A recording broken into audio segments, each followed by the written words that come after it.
कभी कभी जीवन हमें ऐसे मोड़ पर लाकर खड़ा कर देता है जहां बाहर सब कुछ शांत दिखता है, लेकिन भीतर एक युद्ध चल रहा होता है। और वहीं से श्री कृष्ण के उपदेशों का वास्तविक अर्थ खुलना शुरू होता है। महाभारत का युद्ध केवल अस्त्र शस्त्रों का संग्राम नहीं था, वह मनुष्य के भीतर चलने वाले द्वंद्व का प्रतिबिंब था। और अर्जुन उस हर इंसान का रूप था जो सही और गलत के बीच, कर्तव्य और भावना के बीच, साहस और भय के बीच फंस जाता है। श्री कृष्ण अर्जुन को यह नहीं कहते कि भाग जाओ या आंखें बंद कर लो, बल्कि वे उसे भीतर झांकने का साहस देते हैं, क्योंकि मनुष्य का सबसे बड़ा संघर्ष परिस्थितियों से नहीं बल्कि अपने ही मन से होता है। जब मन भ्रमित हो जाता है तब सामने खड़ी जीत भी व्यर्थ लगने लगती है, और जब मन स्पष्ट हो जाता है तब हार भी सिखाने लगती है। जीवन में स्पष्टता बाहर नहीं मिलती, वह भीतर से जन्म लेती है। और जिस दिन मनुष्य अपने उद्देश्य को पहचान लेता है, उसी दिन भ्रम धीरे धीरे अपने आप ढीला पड़ने लगता है, जैसे अंधकार सूरज के आने से हट जाता है। उद्देश्य केवल लक्ष्य नहीं होता, वह आत्मा की आवाज होती है, और जब यह आवाज सुनाई देने लगती है तब जीवन दिशाहीन नहीं रहता। श्री कृष्ण आत्मा की बात करते हुए हमें यह महसूस कराते हैं कि हम जो कुछ मान बैठे हैं वे हमारी पहचान नहीं है। नाम, रिश्ते, भूमिका, समाज की छवि, ये सब शरीर और मन के स्तर पर हैं। आत्मा इनसे कहीं आगे है। जब मनुष्य स्वयं को केवल इन्हीं सीमाओं में बांध लेता है तब पीड़ा बढ़ती है, अपेक्षाएं बढ़ती हैं और टूटन गहरी होती जाती है। लेकिन जैसे ही यह बोध आने लगता है कि आत्मा स्वतंत्र है, अडिग है, अजर है, तब भीतर एक हल्कापन उतरता है, और वही कठिनाइयां जो कल तक बोझ लगती थीं आज परीक्षा जैसी लगने लगती हैं। यह समझ मनुष्य को भागने वाला नहीं बनाती बल्कि स्थिर बनाती है, और यही स्थिरता विवेक को जन्म देती है। कर्म की बात करते हुए श्री कृष्ण यह नहीं कहते कि कर्म छोड़ दो, क्योंकि जीवन स्वयं कर्म है। सांस लेना भी कर्म है, सोचना भी कर्म है, और कर्म से बचना असंभव है। वे यह समझाते हैं कि असली अंतर कर्म करने के ढंग में है। जब कर्म अधीरता, भय और असावधानी से किया जाता है तब वह बोझ बन जाता है, मन को थका देता है और आत्मा को भारी कर देता है। लेकिन वही कर्म जब सजगता से, पूरी उपस्थिति के साथ किया जाता है तब वह साधना बन जाता है। ऐसा कर्म थकाता नहीं बल्कि भीतर ऊर्जा जगाता है। कर्म में डूब जाना नहीं, कर्म में उपस्थित रहना ही योग है। फल की चिंता पर श्री कृष्ण का स्वर और भी कोमल हो जाता है। वे कहते हैं कि जब मन बार बार फल की ओर भागता है तब वर्तमान हाथ से फिसलने लगता है। अत्यधिक अपेक्षा मन को अशांत करती है, और अशांत मन कभी सही निर्णय नहीं ले पाता। जब मनुष्य कर्म करता है और फल को समय पर छोड़ देता है तब भीतर एक शांति जन्म लेती है, और उसी शांति में जीवन की असली समझ धीरे धीरे आकार लेने लगती है। जैसे अब भी कुछ अधूरा है, कुछ और खुलना बाकी है। इससे पहले कि हम इस विषय को गहराई से समझें, आपसे अनुरोध है कि इस वीडियो को अंत तक देखें। यदि आपको हमारा यह प्रयास पसंद आए तो वीडियो को लाइक करें और नीचे कमेंट में जय श्री राधे कृष्ण अवश्य लिखें। साथ ही अगर आपने हमारे चैनल कृष्णा साधना को अभी तक सब्सक्राइब नहीं किया है तो अभी सब्सक्राइब करें और बेल आइकॉन जरूर दबाएं, ताकि हमारी हर नई प्रेरणादायक वीडियो सबसे पहले आप तक पहुंचे। अहंकार की बात आते ही श्री कृष्ण का स्वर और भी सूक्ष्म हो जाता है। वे समझाते हैं कि अहंकार कोई ऊंची आवाज नहीं होता, वह तो भीतर धीरे धीरे यह भावना भर देता है कि सब कुछ मेरे कारण है, मेरे नियंत्रण में है, मेरे अनुसार चले तो ही सही है।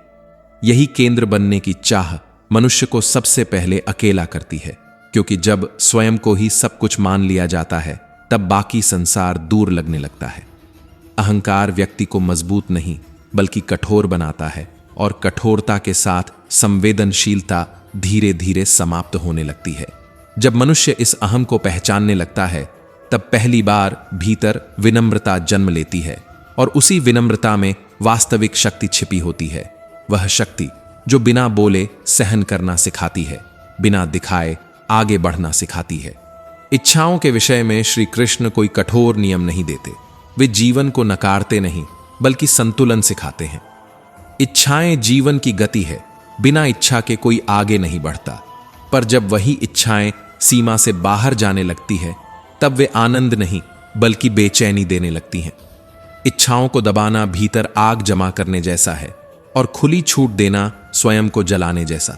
इसलिए श्री कृष्ण कहते हैं कि इच्छाओं को समझो, उनके पीछे छिपी कमी को देखो, और जैसे जैसे समझ बढ़ती है वैसे वैसे संतुलन अपने आप आने लगता है। संतुलन से संतोष जन्म लेता है, और संतोष कोई समझौता नहीं बल्कि भीतर की पूर्णता का अनुभव है। यही संतोष मन को शांत करता है, और शांत मन ही जीवन को ठीक से देख पाता है। मन की प्रवृत्ति को लेकर श्री कृष्ण बहुत मानवीय दृष्टि रखते हैं। वे कहते हैं कि मन का अस्थिर होना उसका दोष नहीं, उसका स्वभाव है। मन का भटकना इस बात का संकेत है कि भीतर कुछ अनदेखा है।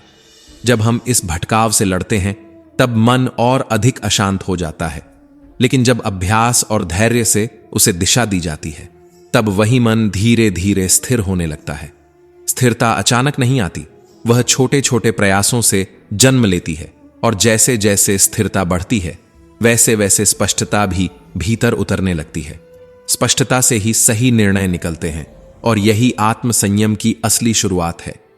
ज्ञान के विषय में श्री कृष्ण हमें बाहर से भीतर की यात्रा पर ले आते हैं। वे कहते हैं कि ज्ञान केवल पुस्तकों में नहीं, शब्दों में नहीं, बल्कि देखने की क्षमता में है। जब व्यक्ति अपने ही विचारों को देख पाता है, अपनी भावनाओं को पहचान पाता है, तब वह उनसे चिपका नहीं रहता। वह उन्हें जीता है पर उनमें डूबता नहीं। यही दृष्टा भाव है, और यही भाव धीरे धीरे मुक्ति का अनुभव कराता है। भक्ति को श्री कृष्ण केवल मंदिर तक सीमित नहीं करते। उनके लिए भक्ति का अर्थ है भीतर का भरोसा। जब मनुष्य यह स्वीकार कर लेता है कि सब कुछ उसके अकेले के वश में नहीं है और स्वयं को किसी व्यापक सत्ता के हाथों सौंप देता है, तब भय अपने आप हल्का पड़ने लगता है। भक्ति मन को सहारा देती है, और यही सहारा कठिन समय में भीतर से शक्ति बनकर उभरता है। भक्ति व्यक्ति को यह अनुभव कराती है कि वह इस यात्रा में अकेला नहीं है। कर्म और परिणाम की बात जब आती है तब श्री कृष्ण बहुत गहरी बात कहते हैं। वे समझाते हैं कि जब मन बार बार परिणाम में उलझ जाता है तब कर्म की गुणवत्ता गिरने लगती है। मन भविष्य में भागता है और वर्तमान कमजोर हो जाता है। गीता यही सिखाती है कि कर्म को पूरी ईमानदारी और पूर्णता से किया जाए और फल को समय पर प्रकट होने दिया जाए। धैर्य और विश्वास मन को संतुलित रखते हैं, और यही संतुलन मानसिक परिपक्वता का संकेत है। कर्म के प्रभाव की बात करते हुए श्री कृष्ण हमें समय की गहराई में ले जाते हैं। वे समझाते हैं कि हर कर्म अपना बीज छोड़ जाता है। कुछ बीज तुरंत फल देते हैं और कुछ को अंकुर बनने में समय लगता है। इसलिए अधीर मन अक्सर भ्रम में पड़ जाता है, और यही भ्रम आगे चलकर भय और अशांति को जन्म देता है। जब व्यक्ति यह समझने लगता है कि हर घटना का परिणाम तुरंत दिखाई देना आवश्यक नहीं है, तब भीतर धैर्य जन्म लेता है, और यही धैर्य मन को स्थिर करता है। आसक्ति के विषय में श्री कृष्ण बहुत कोमल लेकिन सटीक बात कहते हैं। वे बताते हैं कि जब हम किसी व्यक्ति या वस्तु को अपने अस्तित्व का आधार बना लेते हैं, तब प्रेम धीरे धीरे अधिकार में बदलने लगता है। प्रेम जहां स्वतंत्रता देता है, वहीं आसक्ति जकड़न पैदा करती है, और इसी जकड़न से पीड़ा जन्म लेती है। जब निर्लिप्तता का भाव आता है, तब संबंध टूटते नहीं बल्कि और भी शुद्ध हो जाते हैं, क्योंकि वहां अपेक्षा नहीं, केवल स्वीकार होता है। यही वैराग्य का वास्तविक अर्थ है। जीवन से भागना नहीं, जीवन को बिना पकड़े जीना। भय की जड़ को समझाते हुए श्री कृष्ण मनुष्य को वर्तमान में लाकर खड़ा कर देते हैं। वे कहते हैं कि भय भविष्य की अनिश्चित कल्पनाओं से पैदा होता है। जब मन बार बार आगे दौड़ता है, तब वह अभी की शक्ति भूल जाता है। जो व्यक्ति वर्तमान में जीना सीख लेता है, वह भय से मुक्त होने लगता है। आत्मज्ञान भय को कमजोर करता है, क्योंकि जब भीतर आत्मा की स्थिरता महसूस होने लगती है, तब बाहर की परिस्थितियां उतनी डरावनी नहीं लगती। निर्भय मन ही सही निर्णय ले सकता है, और यही साहस आत्मा की असली शक्ति है। धर्म की व्याख्या करते हुए श्री कृष्ण किसी कठोर नियम की बात नहीं करते। वे धर्म को जीवन का संतुलन कहते हैं। धर्म वही है जो व्यक्ति को भीतर से सही बनाए और समाज को जोड़ कर रखे। परिस्थितियों के अनुसार धर्म का स्वरूप बदल सकता है, क्योंकि जीवन स्थिर नहीं है। बिना विवेक के धर्म अंधा हो जाता है और विवेक से ही धर्म जीवंत रहता है। यही गीता की संतुलित दृष्टि है, जहां कठोरता नहीं, समझ को महत्व दिया गया है। प्रकृति के गुणों की चर्चा करते हुए श्री कृष्ण मनुष्य को स्वयं को देखने का अवसर देते हैं। वे बताते हैं कि सत्व, रज और तम हर व्यक्ति के भीतर किसी न किसी रूप में सक्रिय रहते हैं। ये गुण हमारे सोचने, बोलने और निर्णय लेने के तरीके को प्रभावित करते हैं। जब व्यक्ति इन गुणों को समझने लगता है, तब स्वयं को समझना आसान हो जाता है। लेकिन स्वतंत्रता इन गुणों में उलझने से नहीं, बल्कि इनके साक्षी बनने से आती है। जब व्यक्ति साक्षी भाव में स्थित होता है, तब गुण उसे बांध नहीं पाते, और यही आत्मिक उन्नति की दिशा है। अहंकार की सूक्ष्म परतों को खोलते हुए श्री कृष्ण यह भी बताते हैं कि जब मनुष्य स्वयं को संपूर्ण से अलग मानने लगता है, तब दूसरों से दूरी पैदा होती है। लेकिन जैसे ही यह बोध आता है कि मैं इस विशाल जीवन का एक छोटा सा भाग हूं, अहंकार अपने आप ढीला पड़ने लगता है। जुड़ाव से करुणा जन्म लेती है, करुणा से संबंध मधुर होते हैं, और यही मानवीय विकास की असली दिशा है। सुख और दुख की बात आते ही श्री कृष्ण मनुष्य को भीतर की ओर मोड़ देते हैं। वे कहते हैं कि सुख और दुख आत्मा में नहीं घटते, वे मन की परतों पर बनते बिगड़ते हैं। इसलिए जो व्यक्ति आत्मा के अनुभव को पहचानने लगता है, वह परिस्थितियों के उतार चढ़ाव से पूरी तरह हिलता नहीं। जब यह समझ आती है कि मैं अनुभव हूं, अनुभवों का मालिक नहीं, तब भीतर एक गहरी स्थिरता जन्म लेती है। यही स्थिरता जीवन के हर मोड़ पर सहारा बनती है। सेवा और करुणा को श्री कृष्ण किसी महान त्याग की तरह नहीं रखते। वे कहते हैं कि करुणा आत्मा की स्वाभाविक अवस्था है। जब अहंकार का भार हल्का होने लगता है, तब करुणा अपने आप प्रकट होती है। सेवा मन को शुद्ध करती है, क्योंकि सेवा में स्वयं को केंद्र से हटाना पड़ता है, और जैसे जैसे केंद्र बदलता है, वैसे वैसे जुड़ाव बढ़ने लगता है। जुड़ाव से ही मानवता जीवित रहती है, वरना जीवन केवल प्रतिस्पर्धा बनकर रह जाता है। समय और परिवर्तन पर श्री कृष्ण का दृष्टिकोण बहुत शांत है। वे कहते हैं कि परिवर्तन से लड़ना जीवन से लड़ने जैसा है। जो व्यक्ति परिवर्तन को स्वीकार कर लेता है, वह टूटता नहीं, बल्कि समय के साथ ढलना सीख जाता है। जड़ता दुख को जन्म देती है, क्योंकि जहां गति रुक जाती है, वहीं पीड़ा जमने लगती है। लचीलापन जीवन को बचाता है। यही समझ व्यक्ति को कठोर नहीं, बल्कि परिपक्व बनाती है। दूसरों के व्यवहार पर प्रतिक्रिया की बात करते हुए श्री कृष्ण मनुष्य को उसकी आदतों से परिचित कराते हैं। वे बताते हैं कि प्रतिक्रिया अक्सर बिना सोचे निकली हुई आदत होती है, जबकि उत्तर जागरूकता से जन्म लेता है। जो व्यक्ति प्रतिक्रिया नहीं बल्कि उत्तर देना सीख लेता है, उसके संबंध धीरे धीरे सहज होने लगते हैं। प्रतिक्रिया संघर्ष को बढ़ाती है, और विवेक से दिया गया उत्तर संबंधों में शांति भर देता है। यही मानसिक परिपक्वता का संकेत है, जहां मन आवेग में नहीं बहता। मौन के विषय में श्री कृष्ण एक गहरी बात कहते हैं। वे बताते हैं कि मौन केवल शब्दों की अनुपस्थिति नहीं है, मौन विचारों की शांति है। जब भीतर का शोर कम होने लगता है, तब सत्य अपने आप स्पष्ट होने लगता है। मौन आत्मा का स्वाभाविक स्वरूप है, और बाहरी शोर से थोड़ी दूरी आत्म संपर्क को गहरा कर देती है। यही वह आंतरिक संवाद है, जहां मन स्वयं को सुनना शुरू करता है। योग को श्री कृष्ण जीवन से भागने का मार्ग नहीं बताते, बल्कि जीवन से गहरे जुड़ने की कला कहते हैं। जब मन, बुद्धि और भाव एक ही दिशा में बहने लगते हैं, तब योग घटित होता है।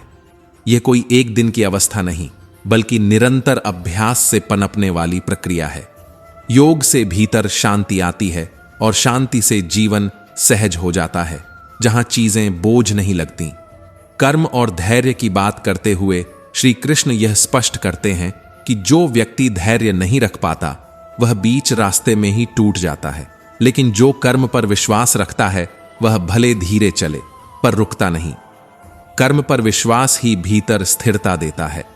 मन की सबसे बड़ी आदत यही है कि वह या तो बीते हुए कल में उलझा रहता है, या आने वाले कल की कल्पनाओं में खोया रहता है, और इसी भटकाव में वर्तमान उससे छूटता चला जाता है। श्री कृष्ण कहते हैं कि जब व्यक्ति स्वयं को मन से थोड़ा अलग होकर देख पाता है, तभी वह दुख से ऊपर उठना शुरू करता है। यह दूरी भागने की नहीं, समझ की दूरी होती है और यही दूरी विवेक कहलाती है। विवेक से ही भीतर शांति उतरती है और शांति कोई बाहरी व्यवस्था नहीं बल्कि अंदर का संतुलन है। स्वयं को जानना किसी उपलब्धि को हासिल करना नहीं बल्कि अपनी ही उलझनों को साफ साफ देख पाना है और यही जीवन की सबसे बड़ी उपलब्धि बन जाती है। कर्म करते समय जागरूकता पर श्री कृष्ण बार बार ध्यान दिलाते हैं। वे कहते हैं कि अनजाने में किया गया कर्म मन को बांध देता है क्योंकि उसमें समझ नहीं होती, लेकिन वही कर्म जब पूरी जागरूकता के साथ किया जाता है तब वह साधना बन जाता है। जब व्यक्ति अपने कर्म में पूरी तरह उपस्थित होता है तब मन इधर उधर नहीं भागता और ऐसी अवस्था में कर्म थकाता नहीं बल्कि भीतर एक अलग तरह की शांति पैदा करता है। तब कर्म ही ध्यान बन जाता है और यही गीता का सबसे व्यवहारिक योग है, जो जीवन से भागना नहीं सिखाता बल्कि जीवन को पूरे होश में जीना सिखाता है। श्री कृष्ण यह भी समझाते हैं कि मनुष्य अक्सर भविष्य की चिंता में इतना डूब जाता है कि वर्तमान उसके हाथ से फिसल जाता है। भविष्य की कल्पनाएं मन को भयभीत करती हैं और यही भय ऊर्जा को कमजोर कर देता है। गीता वर्तमान में जीने की शिक्षा देती है क्योंकि वर्तमान ही एकमात्र सत्य है। जो व्यक्ति अभी में पूर्ण होता है वही आगे चलकर स्थिर रह पाता है और भविष्य की तैयारी भी किसी और समय से नहीं, इसी क्षण से होती है। यही समय को समझने की सही दृष्टि है। भक्ति के संदर्भ में श्री कृष्ण बहुत कोमल लेकिन गहरी बात कहते हैं। वे बताते हैं कि भक्ति कोई भावनात्मक कमजोरी नहीं बल्कि गहरी आंतरिक शक्ति है। जब व्यक्ति किसी व्यापक चेतना पर भरोसा करना सीख लेता है तब उसका अकेलापन धीरे धीरे समाप्त होने लगता है। उसे यह अनुभव होने लगता है कि वह इस जीवन यात्रा में अकेला नहीं है।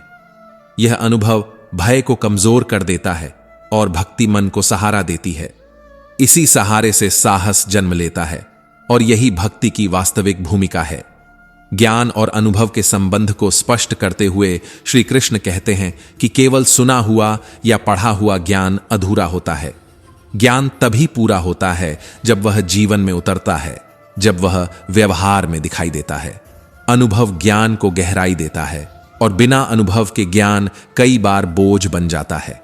गीता अनुभव से गुजरने का साहस सिखाती है क्योंकि साहस के बिना परिपक्वता नहीं आती। यही जीवन की शिक्षा है। सृजन की बात आते ही श्री कृष्ण मनुष्य को भय से बाहर निकालने की कोशिश करते हैं। वे कहते हैं कि जो व्यक्ति भीतर से भयभीत है वह नया कुछ रच नहीं सकता क्योंकि भय मन को सिकोड़ देता है। भय भविष्य की कल्पनाओं से जन्म लेता है, उन आशंकाओं से जो अभी घटी नहीं है, और जब व्यक्ति वर्तमान में स्थित हो जाता है तब भय अपने आप कमजोर पड़ने लगता है। आत्मज्ञान इसीलिए महत्वपूर्ण है क्योंकि आत्मा को जान लेने पर यह स्पष्ट होने लगता है कि जो बदल रहा है वह मन है, परिस्थितियां हैं, मैं स्वयं नहीं। यही समझ भीतर निर्भयता को जन्म देती है। धर्म की व्याख्या करते हुए श्री कृष्ण किसी कठोर ढांचे में बात नहीं रखते। वे धर्म को चेतन सिद्धांत बताते हैं जो जीवन में सामंजस्य लाने के लिए है, न कि जीवन को बांधने के लिए। परिस्थितियां बदलती हैं तो धर्म का स्वरूप भी बदल सकता है क्योंकि जीवन स्थिर नहीं है। बिना विवेक के धर्म अंधा हो जाता है और विवेक से ही धर्म जीवंत रहता है। यही गीता की संतुलित दृष्टि है जहां नियम से अधिक समझ को महत्व दिया गया है। प्रकृति के साथ संबंध पर श्री कृष्ण बहुत गहरी बात कहते हैं। वे बताते हैं कि मनुष्य जब स्वयं को प्रकृति से अलग मान लेता है तभी संघर्ष शुरू होता है। वास्तव में मनुष्य प्रकृति का ही अंग है और जब यह बोध भीतर उतरता है तब जीवन सहज होने लगता है। तब संघर्ष की जगह सहयोग आ जाता है और सहयोग से शांति जन्म लेती है। यही संतुलित जीवन का आधार है जहां मनुष्य लड़ता नहीं, बहना सीखता है। अहंकार के स्वरूप को समझाते हुए श्री कृष्ण बताते हैं कि अहंकार स्वयं को अलग मानने की भावना है और यही भावना संघर्ष की जड़ है। जब व्यक्ति स्वयं को संपूर्ण से जुड़ा हुआ देखने लगता है तब अहंकार धीरे धीरे ढीला पड़ जाता है। इस जुड़ाव से करुणा जन्म लेती है और करुणा आते ही द्वेष का स्थान नहीं बचता। यही मानवीय चेतना की ऊंचाई है जहां व्यक्ति केवल अपने लिए नहीं, सबके लिए सोचना शुरू करता है। इच्छाओं के विषय में श्री कृष्ण कोई नकारात्मक दृष्टि नहीं रखते। वे कहते हैं कि इच्छाएं स्वयं में बुरी नहीं हैं। समस्या तब शुरू होती है जब इच्छाएं मनुष्य को नियंत्रित करने लगती हैं।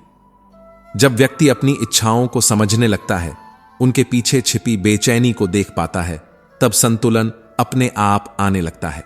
संतुलन से संतोष जन्म लेता है और संतोष जीवन को सरल बना देता है। यही आंतरिक समृद्धि है जो बाहर की उपलब्धियों से नहीं आती। अभ्यास के महत्व पर श्री कृष्ण स्पष्ट कहते हैं कि मन को वर्तमान में लाया जा सकता है, लेकिन यह एक दिन का काम नहीं है। अभ्यास से ही मन धीरे धीरे अभी में टिकना सीखता है, और जब मन वर्तमान में टिकता है तब वह शांत होता है। शांति से स्पष्टता आती है और स्पष्टता से सही दिशा दिखाई देने लगती है। यही आत्मानुशासन का मार्ग है, जहां मन पर जबरदस्ती नहीं बल्कि समझ से काम लिया जाता है, और यही यात्रा अभी और आगे बढ़नी है। योग की बात करते हुए श्री कृष्ण जीवन को और भी करीब से देखने को कहते हैं। वे स्पष्ट करते हैं कि योग कोई पलायन नहीं है, न संसार छोड़ने का नाम है। योग तो जीवन में पूरी उपस्थिति का नाम है। जब व्यक्ति जो कर रहा है उसमें पूरा होता है, तब वही योग बन जाता है। भय मुक्त मन ही वास्तव में सच्चा नेतृत्व कर सकता है, क्योंकि भय से भरा मन निर्णय नहीं टालता, वह केवल प्रतिक्रिया करता है।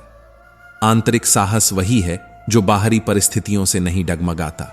भय के विषय में श्री कृष्ण बार बार यह याद दिलाते हैं कि भय भविष्य की कल्पनाओं से पैदा होता है, उन आशंकाओं से जो अभी घटी नहीं है। जैसे ही मन वर्तमान में टिकना सीखता है, भय अपने आप कमजोर पड़ने लगता है। आत्मज्ञान भय की जड़ को काट देता है, क्योंकि तब व्यक्ति जान लेता है कि जो बदल रहा है वह परिस्थिति है, पहचान नहीं। निर्भय व्यक्ति ही सही निर्णय ले सकता है, क्योंकि उसका मन स्पष्ट होता है। साहस बाहर से नहीं आता, वह भीतर से जन्म लेता है, और वही आंतरिक शक्ति जीवन को आगे बढ़ाती है। आसक्ति पर श्री कृष्ण बहुत सूक्ष्म बात कहते हैं। वे बताते हैं कि आसक्ति वस्तुओं से नहीं बल्कि पहचान से जुड़ी होती है। जब व्यक्ति किसी वस्तु, व्यक्ति या पद में अपनी पहचान खोजने लगता है, तब आसक्ति गहरी हो जाती है, और जैसे ही वह पहचान हिलती है, दुख जन्म लेता है। आत्म पहचान जब स्थिर होती है, तब आसक्ति अपने आप ढीली पड़ने लगती है। यही वैराग्य का रहस्य है। वैराग्य जीवन से भागना नहीं बल्कि जीवन को साफ दृष्टि से देख पाना है। निर्लिप्तता का अर्थ यह नहीं कि भावनाएं समाप्त हो जाती हैं, बल्कि यह कि उनमें जकड़न नहीं रहती। कर्म फल के सिद्धांत पर श्री कृष्ण गहरी शांति के साथ समझाते हैं कि यदि फल तुरंत दिखाई न दे तो भी कर्म व्यर्थ नहीं जाता। हर कर्म चेतना में एक छाप छोड़ता है, ठीक बीज की तरह जो सही समय आने पर फल देता है। कभी वह फल स्पष्ट दिखाई देता है, कभी छिपा रहता है, लेकिन उसका अस्तित्व बना रहता है। धैर्य रखने वाला व्यक्ति इसी कारण निराश नहीं होता, क्योंकि वह जानता है कि समय भी कर्म का ही हिस्सा है। विश्वास मन को मजबूत बनाता है, और यही कर्म का गहन नियम है। जब मन बार बार परिणाम गिनने में उलझता है, तब कर्म हल्का पड़ने लगता है, लेकिन जब कर्म को श्रद्धा से किया जाता है, तब मन स्वयं स्थिर होने लगता है। योग इसी स्थिरता का नाम है, जहां जीवन बोझ नहीं लगता बल्कि बहाव बन जाता है। श्री कृष्ण अर्जुन को अंत में किसी निष्कर्ष पर नहीं रोकते, बल्कि उसे जीवन की गहराई में उतार देते हैं। वे सबसे पहले यह बोध कराते हैं कि जीवन का उद्देश्य केवल बाहरी सफलता नहीं बल्कि भीतर की स्पष्टता है। जब मनुष्य अपने कर्तव्य से भागता है, तब वह केवल परिस्थितियों से नहीं स्वयं से भाग रहा होता है, और यही भय, मोह और भ्रम को जन्म देता है। ये तीनों मन को कमजोर कर देते हैं और विवेक पर पर्दा डाल देते हैं। योग की अवस्था तब बनती है जब मन, बुद्धि और हृदय एक ही दिशा में बहने लगते हैं, जब भीतर कोई खींचतान नहीं रहती। ऐसे में जीवन बोझ नहीं लगता, संघर्ष अपने आप कम होने लगता है, क्योंकि भीतर स्पष्टता आ जाती है। यही संतुलित जीवन है, जहां व्यक्ति टूटता नहीं बल्कि हर परिस्थिति को समझकर आगे बढ़ता है। मौन के महत्व पर श्री कृष्ण बहुत गहराई से बात करते हैं। वे कहते हैं कि मौन केवल चुप रहना नहीं है, मौन तो मन की शांति है। जब भीतर का शोर शांत हो जाता है, तब सत्य अपने आप स्पष्ट होने लगता है। मौन आत्मा की भाषा है, और बाहरी शोर से थोड़ी दूरी आत्म संपर्क को गहरा कर देती है। वहीं से वह आंतरिक संवाद शुरू होता है, जहां मन स्वयं को सुनने लगता है। दूसरों के व्यवहार पर प्रतिक्रिया के विषय में श्री कृष्ण मनुष्य को उसकी आदतों से परिचित कराते हैं। वे बताते हैं कि प्रतिक्रिया अज्ञान से आती है, वह बिना समझे निकलती है। जागरूक व्यक्ति प्रतिक्रिया नहीं करता, वह उत्तर देता है और उत्तर विवेक से जन्म लेता है। विवेक से दिए गए उत्तर संबंधों को सुधारते हैं, जबकि प्रतिक्रिया संघर्ष को बढ़ाती है। यही मानसिक परिपक्वता है, जहां मन आवेग में नहीं बहता। समय और परिवर्तन को लेकर श्री कृष्ण बहुत सहज दृष्टि रखते हैं। वे कहते हैं कि परिवर्तन से लड़ना दुख को आमंत्रण देना है। परिवर्तन जीवन का नियम है और जो इसे स्वीकार कर लेता है वही भीतर से शांत रहता है। लचीलापन जीवन को सहज बनाता है, जबकि जड़ता टूटन लाती है। यही समय की सबसे बड़ी शिक्षा है, जो हर पल हमें कुछ सिखा रही है। सेवा और करुणा के विषय में श्री कृष्ण बताते हैं कि करुणा आत्मा की स्वाभाविक अवस्था है और सेवा से अहंकार अपने आप कम होने लगता है। जो व्यक्ति सेवा करता है वह भीतर से समृद्ध होता है, क्योंकि वह स्वयं को केंद्र से हटाकर व्यापकता को जगह देता है। करुणा समाज को जोड़ती है और यही मानवता का आधार है। समर्पण के सार को समझाते हुए श्री कृष्ण कहते हैं कि समर्पण का अर्थ हार मानना नहीं, बल्कि अहंकार को छोड़ देना है। जब व्यक्ति कर्म करता है और परिणाम को ईश्वर पर छोड़ देता है, तब वह जीवन के बीच रहते हुए भी मुक्त होने लगता है। यह मुक्ति जंगलों में नहीं, जिम्मेदारियों के बीच घटित होती है। समर्पण भय को समाप्त करता है और वहीं से भीतर की यात्रा एक नए स्तर पर खुलने लगती है।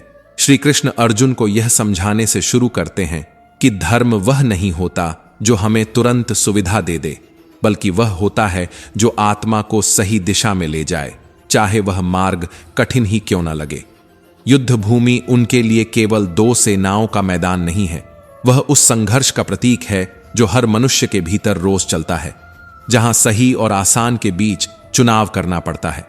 श्री कृष्ण स्पष्ट करते हैं कि सही निर्णय वही होता है जो सत्य पर आधारित हो, न कि क्षणिक भावनाओं या कमजोरी पर। भावनाएं अगर विवेक से दूर हो जाए तो वे मार्गदर्शक नहीं, बोझ बन जाती हैं। इसलिए वे अर्जुन को पहले भीतर से मजबूत होने की प्रेरणा देते हैं, क्योंकि आत्मबल के बिना ज्ञान भी दिशाहीन हो जाता है। जब भीतर दृढ़ता आ जाती है, तभी ज्ञान जीवन में उतर पाता है और यही उपदेश जीवन को एक साफ दृष्टि देता है। कर्म की बात करते हुए श्री कृष्ण बहुत गहराई से कहते हैं कि कर्म से कोई बच नहीं सकता, क्योंकि निष्क्रियता भी एक प्रकार का कर्म है जो अक्सर भय और भ्रम से जन्म लेती है। वे अर्जुन को यह नहीं कहते कि कर्म छोड़ दो, बल्कि यह समझाते हैं कि कर्म को बोझ नहीं, साधना समझो। जब कर्म स्वार्थ से मुक्त होकर किया जाता है, तब वह आत्मा को शुद्ध करता है और मन को हल्का बनाता है। लेकिन जैसे ही फल की चिंता मन में घर कर लेती है, मन अशांत हो जाता है और कर्म की पवित्रता धीरे धीरे नष्ट होने लगती है। श्री कृष्ण सिखाते हैं कि कर्म करते समय मन स्थिर हो और उद्देश्य स्पष्ट हो, क्योंकि ऐसा कर्म व्यक्ति को भीतर से मुक्त करता है, बांधता नहीं। यही कर्म योग का सार है, जहां जीवन संघर्ष नहीं बल्कि संतुलन बन जाता है। आत्मा के ज्ञान को श्री कृष्ण गीता का केंद्र बताते हैं और बहुत सरल शब्दों में समझाते हैं कि आत्मा न आग से जलती है, न जल से भीगती है और न वायु से सूखती है। शरीर बदलता है, रूप बदलता है, परिस्थितियां बदलती हैं, लेकिन आत्मा अटल रहती है। अर्जुन का शोक शरीर से जुड़ा हुआ है, आत्मा से नहीं। और जब मनुष्य इस सत्य को गहराई से समझ लेता है, तब मृत्यु का भय धीरे धीरे समाप्त होने लगता है। आत्मज्ञान व्यक्ति को भीतर से स्थिर कर देता है। फिर सुख और दुख एक जैसे नहीं तो कम से कम संतुलित लगने लगते हैं। यही ज्ञान जीवन को गहराई देता है और आत्मा की यह समझ ही मुक्ति का द्वार खोलती है। भक्ति के महत्व को श्री कृष्ण उतनी ही गंभीरता से रखते हैं। वे बताते हैं कि जब मनुष्य अपने कर्म, अपने विचार और अपने भाव ईश्वर को समर्पित कर देता है, तब जीवन का बोझ हल्का हो जाता है। भक्ति किसी बाहरी दिखावे या आडंबर का नाम नहीं है, वह तो भीतर का जुड़ाव है। वह भरोसा है जो मन को थामे रखता है। जो भक्ति सच में भीतर उतरती है, वह अहंकार को तोड़ती नहीं, धीरे धीरे पिघलाकर विनम्रता में बदल देती है। ऐसी भक्ति में ईश्वर दूर कहीं बैठा हुआ नहीं लगता, बल्कि हर परिस्थिति में एक अदृश्य सहारे की तरह साथ चलता हुआ महसूस होता है। यही भरोसा जीवन को स्थिर करता है। जब बाहर सब डगमगा रहा हो, तब भी भीतर कुछ थामे रहता है। भक्ति मन को शुद्ध करती है, अपेक्षाओं का भार हल्का करती है और जीवन को केवल चलने की प्रक्रिया नहीं, बल्कि अर्थ से भरा अनुभव बना देती है। इसी क्रम में श्री कृष्ण अर्जुन को मन के स्वभाव से भी परिचित कराते हैं। वे बिना किसी आदर्श की मजबूरी डाले स्वीकार करते हैं कि मन चंचल है, भटकता है और उसे साधना आसान नहीं है। लेकिन वे निराश नहीं करते। वे कहते हैं कि अभ्यास और वैराग्य से मन को दिशा दी जा सकती है। मन यदि मित्र बन जाए तो वही उन्नति का सबसे बड़ा साधन बन जाता है, और यदि वही मन शत्रु बन जाए तो व्यक्ति को भीतर से तोड़ सकता है। इसलिए मन को दबाना नहीं, समझकर दिशा देना आवश्यक है। इंद्रियों पर संयम कोई कठोर नियंत्रण नहीं, बल्कि धीरे धीरे जागरूक होने की प्रक्रिया है, जिससे आत्मशक्ति बढ़ती है। यही संयम समय के साथ स्थिरता लाता है, और यही आत्मनियंत्रण जीवन को संतुलित बनाता है। योग की अवस्था को श्री कृष्ण किसी चमत्कार की तरह नहीं बताते। वे उसे आंतरिक एकता कहते हैं, जब मन, बुद्धि और हृदय अलग अलग दिशाओं में नहीं भागते, बल्कि एक ही प्रवाह में बहने लगते हैं। यह अवस्था जोर लगाने से नहीं आती, बल्कि निरंतर साधना से धीरे धीरे उतरती है। योग से जीवन में स्पष्टता आती है, और जहां स्पष्टता होती है वहां संघर्ष अपने आप कम होने लगता है। यही संतुलित चेतना है, जिसमें व्यक्ति जीवन से लड़ता नहीं, उसे समझकर जीता है। मौन के विषय में श्री कृष्ण एक बहुत सूक्ष्म बात कहते हैं। वे बताते हैं कि मौन केवल शब्दों की अनुपस्थिति नहीं है, मौन तो विचारों का शांत हो जाना है। जब भीतर का शोर कम होता है, तब सत्य किसी प्रयास के बिना स्वयं प्रकट होने लगता है। मौन आत्मा का स्वभाव है, और बाहरी शोर से थोड़ी दूरी आत्म संपर्क को गहरा कर देती है। वहीं से वह आंतरिक संवाद शुरू होता है, जहां व्यक्ति पहली बार स्वयं को सच में सुन पाता है। दूसरों के व्यवहार पर प्रतिक्रिया को लेकर श्री कृष्ण बहुत स्पष्ट हैं। वे कहते हैं कि प्रतिक्रिया अक्सर हमारी कमजोरी को उजागर करती है। जागरूक व्यक्ति प्रतिक्रिया नहीं देता, वह उत्तर देता है, और उत्तर विवेक से जन्म लेता है। प्रतिक्रिया आदत से आती है, जबकि विवेक से जीवन नियंत्रित होता है। यही मानसिक परिपक्वता है, जहां मन आवेग में नहीं बहता। समय और परिवर्तन के संदर्भ में श्री कृष्ण यह भी कहते हैं कि जो व्यक्ति परिवर्तन से लड़ता है वही दुखी होता है, क्योंकि जीवन रुकने का नाम नहीं है। जीवन कभी ठहरा हुआ नहीं रहता। परिवर्तन उसका स्वभाव है, और जो इसे समझ लेता है वही भीतर से मजबूत होता है। श्री कृष्ण अर्जुन को यह बोध कराते हैं कि समय के साथ बहना सीख लेने वाला व्यक्ति टूटता नहीं, क्योंकि कठोरता नहीं बल्कि लचीलापन ही जीवन की रक्षा करता है। जब व्यक्ति परिवर्तन को दुश्मन नहीं मानता बल्कि उसे स्वीकार करना सीख लेता है, तब भीतर एक गहरी शांति जन्म लेती है। इसी समझ से आगे बढ़ते हुए श्री कृष्ण समर्पण की बात करते हैं, और यह स्पष्ट करते हैं कि समर्पण कोई हार नहीं बल्कि जीवन की पूर्णता है। समर्पण का अर्थ है अपने सीमित अहंकार को छोड़ देना, उस जिद को त्याग देना जो हर चीज को अपने नियंत्रण में रखना चाहती है। जब व्यक्ति कर्म करता है और उसके परिणाम को किसी व्यापक चेतना पर छोड़ देता है, तब वह भीतर से हल्का हो जाता है, भय से मुक्त होने लगता है। यह मुक्ति किसी जंगल या गुफा में नहीं, जीवन के बीच घटती है, जिम्मेदारियों के बीच, संघर्षों के बीच। यही गीता का शाश्वत उपदेश है, जो बार बार यह याद दिलाता है कि अहंकार का त्याग ही वास्तविक समर्पण है, और समर्पण ही भय को समाप्त करता है। श्री कृष्ण अर्जुन को यह भी समझाते हैं कि जीवन का सबसे बड़ा दुख स्पष्टता का अभाव है। जब मनुष्य यह नहीं जान पाता कि उसे क्या करना चाहिए, तब वह भीतर से टूटने लगता है। अर्जुन का शोक केवल युद्ध का नहीं, बल्कि इसी आंतरिक उलझन का प्रतीक है। श्री कृष्ण कहते हैं कि सही प्रश्न पूछना ही आधा समाधान है, क्योंकि जो व्यक्ति अपने भीतर के भ्रम को पहचान लेता है, वही आगे का मार्ग खोज पाता है। आत्मचिंतन से ही दिशा मिलती है, और यही जीवन को संभालने की पहली सीढ़ी है। आत्मा के विषय में श्री कृष्ण बताते हैं कि आत्मा समय से परे है, समय शरीर को थकाता है, बदलता है, लेकिन आत्मा को नहीं छू पाता। शरीर कमजोर हो सकता है, परिस्थितियां बदल सकती हैं, पर भीतर का सत्य एक सा रहता है। इस सत्य को जान लेने से जीवन का भय कम हो जाता है और तब व्यक्ति परिस्थितियों से डरता नहीं, बल्कि उन्हें समझकर पार करना सीखता है। आत्मज्ञान मन को स्थिर करता है और यही स्थिरता जीवन की नींव बनती है। कर्म के संदर्भ में श्री कृष्ण यह भी स्पष्ट करते हैं कि कर्म का त्याग संभव नहीं है, क्योंकि जीवन का हर क्षण कर्म से भरा है। सोच भी कर्म है, भावना भी कर्म है, और यही समझ धीरे धीरे मन को और गहराई की ओर ले जाती है। इसलिए श्री कृष्ण अर्जुन को यह समझाते हैं कि कर्म से भागने का प्रयास ही वास्तविक भ्रम है, क्योंकि कर्म जीवन का स्वभाव है, उससे बचा नहीं जा सकता, केवल उसे समझा जा सकता है। जब कर्म सही भाव से किया जाता है, बिना द्वेष के, बिना भय के, बिना जल्दबाजी के, तब वही कर्म मन को धीरे धीरे शुद्ध करने लगता है। और शुद्ध मन ही सही निर्णय ले सकता है, क्योंकि अशांत मन हमेशा या तो डर से चलता है या लालच से। यही कर्म की वास्तविक समझ है, जहां कर्म बोझ नहीं रहता, बल्कि भीतर की यात्रा बन जाता है। श्री कृष्ण यह भी बताते हैं कि अधीरता मनुष्य को भीतर से कमजोर कर देती है, क्योंकि जब परिणाम तुरंत सामने नहीं आता, तब मन टूटने लगता है, स्वयं पर संदेह करने लगता है। गीता धैर्य का महत्व सिखाती है, वह धैर्य जो चुपचाप भीतर ताकत बनता है। धैर्य रखने वाला व्यक्ति दूर तक देख पाता है, वह रास्ते के बीच थक कर बैठ नहीं जाता, वह जानता है कि हर बीज तुरंत फल नहीं देता।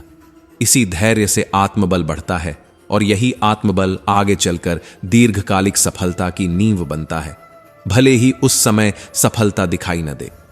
भक्ति के मार्ग पर श्री कृष्ण यह स्पष्ट करते हैं कि भक्ति कोई बाहरी कर्मकांड नहीं, बल्कि विश्वास की एक गहरी अवस्था है। जब मनुष्य अपने सीमित सामर्थ्य को पहचान लेता है, जब उसे यह स्वीकार हो जाता है कि सब कुछ उसके वश में नहीं है, तब वह किसी बड़े सहारे की ओर झुकता है। यह झुकाव कमजोरी नहीं, बल्कि जीवन को समझ लेने की निशानी है। भक्ति मन को एक अदृश्य सुरक्षा देती है और इसी सुरक्षा से साहस जन्म लेता है, वह साहस जो व्यक्ति को अकेलेपन में भी संभाले रखता है। ज्ञान के विषय में श्री कृष्ण कहते हैं कि ज्ञान तभी सार्थक होता है जब वह व्यवहार में उतरता है। केवल सुन लेना या पढ़ लेना पर्याप्त नहीं, क्योंकि जो ज्ञान जीवन में जिया नहीं गया, वह धीरे धीरे बोझ बन जाता है। अनुभव ज्ञान को गहराई देता है और बिना अनुभव के ज्ञान केवल शब्दों का संग्रह बनकर रह जाता है। गीता ज्ञान को जीवन से जोड़ती है, यही उसकी विशेषता है, यही उसकी प्रासंगिकता है। मन की चंचलता पर श्री कृष्ण यह भी कहते हैं कि मन को दोष देना व्यर्थ है, क्योंकि मन का स्वभाव ही भटकना है। समस्या मन में नहीं, दिशा के अभाव में होती है। जब मन को कोई उद्देश्य, कोई स्पष्टता नहीं मिलती, तब वह भटकता है। अभ्यास से, निरंतर प्रयास से मन को एक बिंदु पर लाया जा सकता है। धीरे धीरे वही मन सहयोगी बन जाता है और नियंत्रित मन सबसे बड़ी शक्ति में बदल जाता है। यही आत्म संयम का मार्ग है। इच्छाओं के विषय में श्री कृष्ण यह भी समझाते हैं कि इच्छाओं को पूरी तरह समाप्त करना संभव नहीं है। समस्या इच्छाओं की संख्या नहीं, उनकी तीव्रता है। जब इच्छाएं जीवन को नियंत्रित करने लगती हैं, जब वे निर्णय लेने लगती हैं, तब दुख जन्म लेता है। समझ से इच्छाएं संतुलित होती हैं और यही संतुलन धीरे धीरे जीवन की दिशा बदलने लगता है।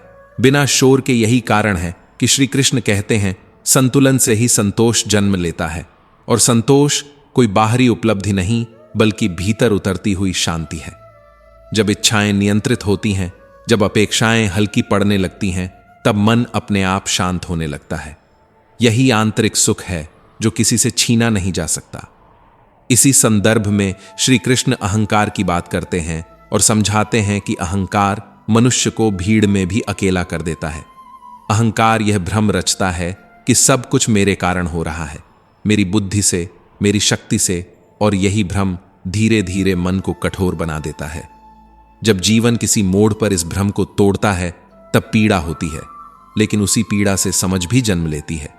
जब व्यक्ति स्वयं को इस विराट व्यवस्था का केवल एक छोटा सा अंश मानने लगता है, तब अहंकार अपने आप ढीला पड़ने लगता है। वहीं से विनम्रता जन्म लेती है और यही विनम्रता भीतर की सबसे बड़ी शक्ति बन जाती है।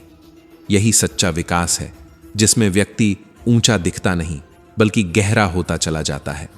प्रकृति के गुणों की चर्चा करते हुए श्री कृष्ण यह भी बताते हैं कि कोई भी मनुष्य इन गुणों से पूर्णतः मुक्त नहीं होता। सत्व, रज और तम हर व्यक्ति के भीतर किसी न किसी रूप में सक्रिय रहते हैं। इन्हें नकारना स्वयं से भागना है, इन्हें पहचानना स्वयं को समझना है। जब व्यक्ति यह देखने लगता है कि कौन सा गुण कब उसे चला रहा है, तब वह उनके प्रभाव से बंधा नहीं रहता। वह प्रतिक्रिया की जगह अवलोकन करने लगता है। यही साक्षी भाव है, और इसी साक्षी भाव से भीतर एक अजीब सी हल्कापन आता है, जैसे जीवन अब पकड़ में नहीं रहा बल्कि समझ में आने लगा हो। यही आत्मिक उन्नति है, जो शोर नहीं करती, बस भीतर स्थिरता ले आती है। धर्म की व्याख्या करते हुए श्री कृष्ण स्पष्ट करते हैं कि धर्म डर से नहीं, समझ से आता है। जो कर्म आत्मा को संकुचित करे, समाज को तोड़े, वह धर्म नहीं हो सकता। धर्म वही है जो व्यक्ति को भीतर से भी ठीक रखे और बाहर भी किसी के लिए बोझ न बने। परिस्थिति बदलती है तो धर्म की अभिव्यक्ति भी बदल सकती है, क्योंकि जीवन जड़ नहीं है। विवेक के बिना धर्म कठोर बन जाता है और कठोरता से करुणा मर जाती है। विवेक धर्म को मानवीय बनाता है और वहीं से जीवन में वह नरमी आती है जो संघर्ष के बीच भी इंसान को इंसान बनाए रखती है। जैसे कुछ भीतर अभी और खुलना बाकी हो। तो दोस्तों, हम उम्मीद करते हैं कि आपको उपदेश और कहानी पसंद आए होंगे। तो मित्रों, आपको यह उपदेश और कहानी अच्छी लगी हो तो वीडियो को लाइक करके कृष्णा साधना चैनल को सब्सक्राइब कर लें और अपने दोस्तों रिश्तेदारों को भी यह ज्ञान भरी वीडियो शेयर कर दो और कमेंट में जय श्री कृष्णा लिख दो। मित्रों, आपका पूरी वीडियो देखने के लिए धन्यवाद। जय श्री कृष्णा।